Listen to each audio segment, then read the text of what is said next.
Look at 620 Hay. So we have patriarchs of Columbus Day. People of Italian descent. I don't know what's happening here. Okay, that's what it says. So What? the restriction is what is in what? 620 Hay, 620. Yeah. 620.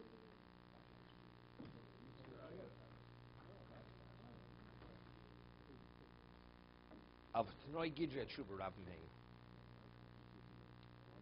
The many prerequisites to Tshuva. Ach Eskeme and Eshem Tnoi. Hear this? Chovos HaLevavos says, but he's going to mention 20. The many, but he's only mentioned 20.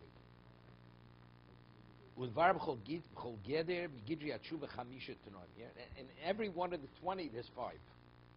The 20 essentials, and that's not all. And each one is going to mention the 5 aspects, the 5 subcategories in each one. And as a result of that, all the 4 general categories will be fully covered, which we mentioned before, which he said he will discuss. We spoke about remorse as a key element in tshuva. Now the question is, to meet the proper level of remorse, what does one have to? What does one have to recognize? Harisha. Hayira mimihiros onesh abore lachote mashakodlo min avonos. A person is fearful the immediacy of punishment by Hashem for sinning. Right? If a person understands that there's going to be an immediate consequence for the wrong he does, and you've done it, let's say you weren't thinking, you were overtaken by desire, and therefore you didn't think. And then you realize afterwards the wrong you did, and you realize that you could be punished immediately for doing the wrong. That causes one to have a great immediate level of remorse, or greater remorse. Tnu Lashem Elokechem Kovod. You should give honor to your God. B'terem Yachshich u'b'terem Yisnagfu Raglechem Al Horei Neshef. Before it will become darkened for you, and your feet will be injured.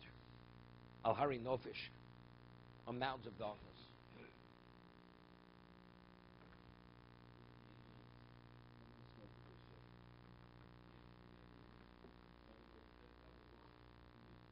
Let me give you an example. A person's speeding, and he speeds right into a radar trap. Right? And it's already you're already holding with the points that your insurance premium is going to quadruple.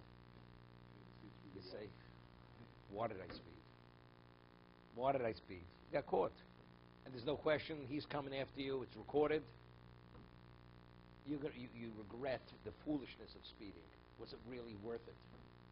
Right? And you feel the pain of that, of the foolish behavior. If a person reality-wise understands, he can be punished immediately. So you weren't thinking because for whatever reason why you justified the wrong that you did. But after you've done it, you realize Hashem can rain in on you immediately. God forbid. You're in the middle of a deal. The deal may not go through. There's always something could cause it not to come to fruition. What's that called? What? I'll give you an example. No, that's remorse. That's what you regret. That puts you in a mindset, an emotional mindset, that you're going to have remorse doing the wrong thing. Let's say you got a letter from the IRS, and it's a serious letter. And you know, when they audit you, you're going to have a problem. Right? But there's a whole range of to what degree, what kind of problem it could be. And you're a God-fearing person.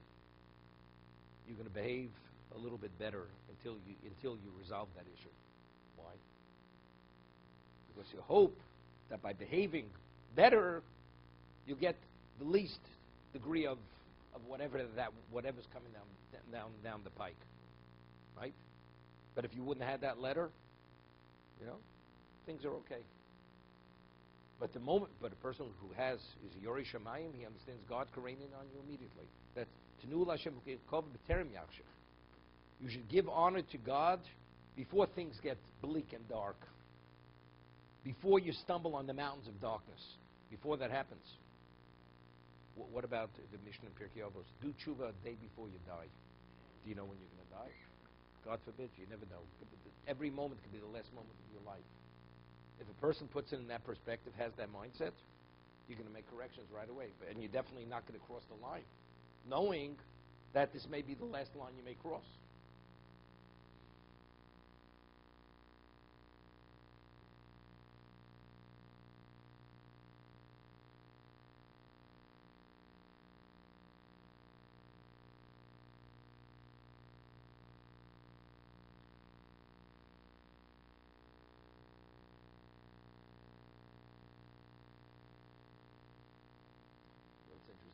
So many tragedies on many levels, whether what's going on in Israel, people coming down with a certain illness and within a short period of time they die.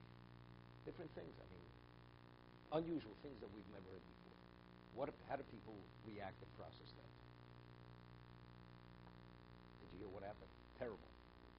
But rather than reflecting that the person himself could be affected similarly as whatever you hear, right?